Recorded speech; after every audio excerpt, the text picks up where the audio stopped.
नमस्कार, मैं अंजलि मिश्रा। स्वागत है आप सभी का द न्यूज में। आज का दिन काफी ज्यादा अहम है और ये कहना गलत नहीं होगा कि आज बीजेपी का दिन है। क्योंकि महाराष्ट्र में प्रचंड बहुमत के साथ महायुति की जहां जीत जो है देखने के लिए मिली, तो वही उत्तर प्रदेश के उपचुनाव जो हुए थे 9 सीटों में, इसमें भी 5 से ज्यादा सीटों में 7 सीटें तकरीबन बताई जा रही है, जिसमें जो है बीजेपी ने बहुत बेहतरीन तरीके से बढ़त बनाई और कई सीटों में जीत भी दर्ज कर ली, जिसमें से एक सीट जिसकी सबसे ज्यादा चर्चा हो रही है वो है कुंदरकी की सीट। जी हां, बिल्कुल सही सुना आपने। ये मुस्लिम बहुल क्षेत्र है जहां पर तकरीबन 11 मुस्लिम प्रत्याशी थे और इसके बीच में अकेला एक हिंदू का प्रत्याशी था जो बीजेपी के उम्मीदवार थे और उसने भारी भरकम वोटों से ये जीत दर्ज की है। यानी ये बीजेपी के लिए किसी बड़े किले को फतेह करने जैसा है, जहां पर इतनी बेहतरीन तरीके से इतने बड़े मार्जिन से ये जीत दर्ज की गई है। आप सोच रहे होंगे कि हम किसकी बात कर रहे हैं, तो आपको बता दें कि मुरादाबाद की कुंदरकी विधानसभा सीट पर बहुत बड़ा उलटफेर दिखता हुआ नजर आया, जहां पर मुस्लिम बहुल कुंदरकी के एकमात्र हिंदू प्रत्याशी ने बड़ी बढ़त बना ली। बीजेपी के रामवीर ठाकुर 70,000 वोटों से अधिक से लीड ले रहे हैं, तो सपा के कद्दावर नेता प्रत्याशी हाजी मोहम्मद रिजवान सिर्फ 10,000 वोटों पर ही रहे। कहा जा रहा है कि कुंदरकी उपचुनाव में 11 मुस्लिम उम्मीदवार थे और इसमें बीजेपी के अकेले हिंदू उम्मीदवार थे, लेकिन इसके बाद भी उन्होंने किला फतह जो है कर लिया है। ये कहना गलत नहीं होगा कि किस तरीके से बीजेपी की सुनामी देखने के लिए मिली है और इस सुनामी को देखकर खुद योगी आदित्यनाथ भी गदगद हो गए हैं। कई सीटें हैं जहां बीजेपी ने जीत दर्ज कर ली है, जैसे कि आपको बता दें कि खैरा में बीजेपी प्रत्याशी सुरेंद्र दिलेर जहां पर 25,000 वोटों से आगे चल रही है, तो कुंदरकी से भाजपा के प्रत्याशी ठाकुर रामवीर सिंह जीत चुके हैं। गाजियाबाद में बीजेपी की एक तरफा जीत देखने के लिए मिली 70,000 वोटों से।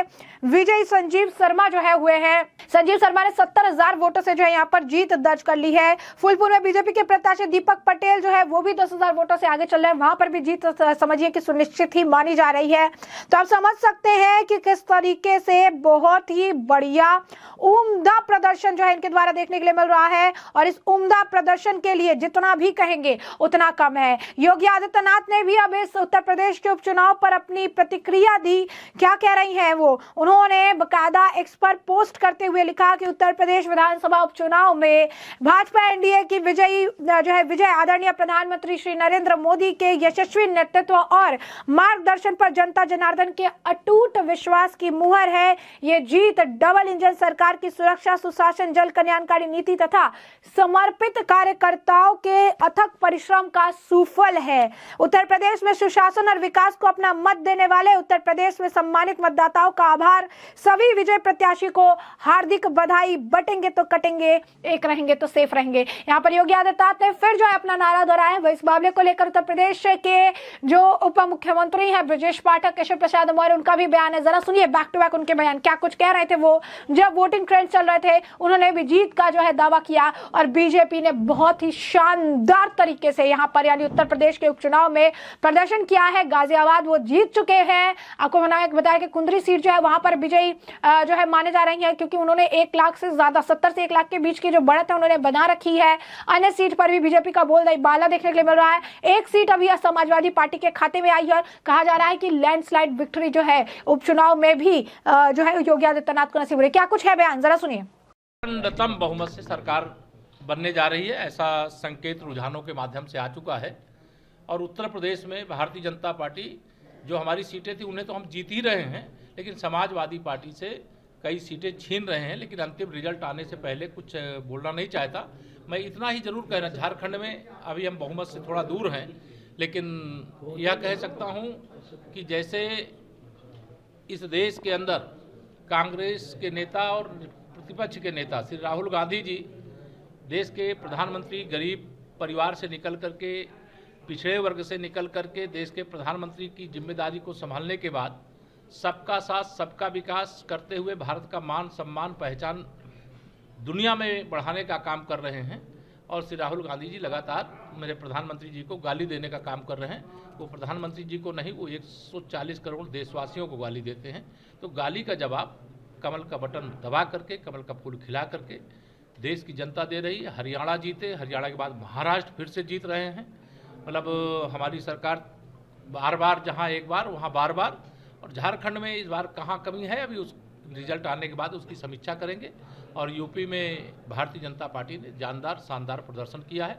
समाजवादी पार्टी भी समाप्तवादी पार्टी बनेगी। अच्छा, राम गोपाल यादव ने यूपी उपचुनाव की तुलना जो है बांग्लादेश से की है। देखिए, प्रोफेसर राम गोपाल जी, प्रोफेसर शब्द उनके नाम के साथ जुड़ा हुआ है, वो कभी जिम्मेदारी वाला बयान नहीं देते।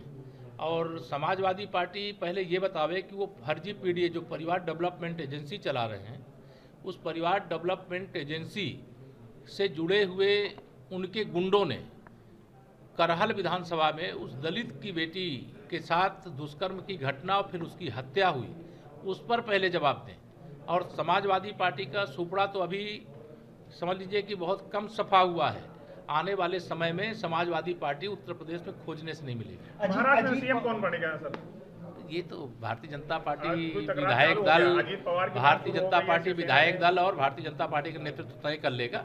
और हमें शानदार विजय मिली, इस समय तो विजय की बधाई मैं केवल महाराष्ट्र के एक एक कार्यकर्ता को ही नहीं, नेतृत्व के प्रति भरोसे की यह जीत है।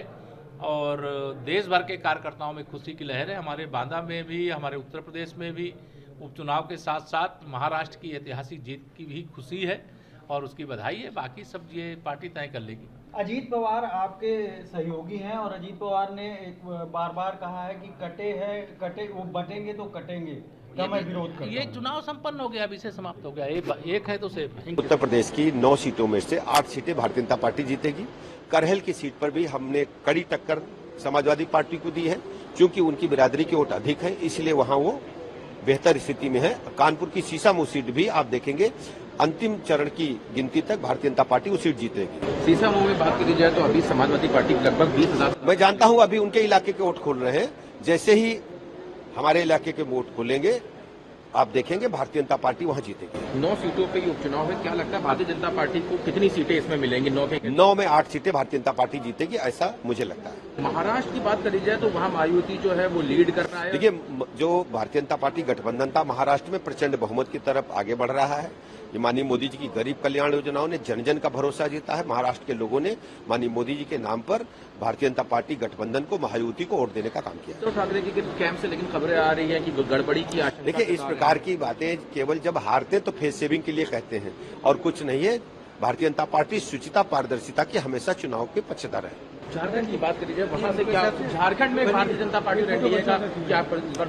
अभी झारखंड का अंतिम चरण का मतगणना हो जाने दीजिए तब हम। तो जेएमएम की सरकार को क्या इस बार अभी अंतिम चरण की मतगणना हो जाए। तो ऐसे में आपने देखा कि किस तरीके से जबरदस्त प्रदर्शन करते हुए बीजेपी प्रत्याशी उत्तर प्रदेश उपचुनाव में भी बीजेपी का झंडा गाड़ते नजर आ रही है। और बहुत ही सुंदर तरीके से, बहुत ही अगर आप कहेंगे कि उम्दा तरीके से यहाँ पर उत्तर प्रदेश के उपचुनाव में भी जबरदस्त प्रदर्शन के साथ उन्होंने सारे जो है चारों खाने चित कर दिए हैं।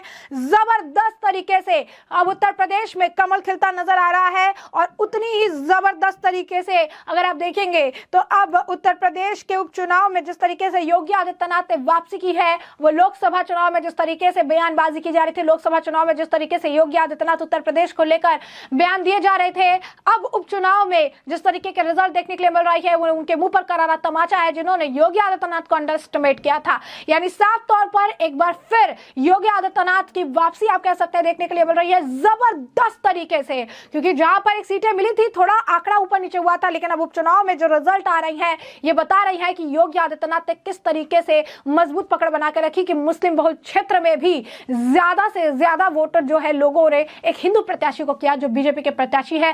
जबरदस्त प्रदर्शन के साथ आज बीजेपी का दिन है, कहना गलत नहीं होगा। तो ऐसे में हमने आपको जो पूरा मामला विस्तार से बताया, इस मामले पर अब आपकी भी जो राय हो कमेंट सेक्शन में कमेंट करके जरूर से जरूर हमें साझा करिएगा।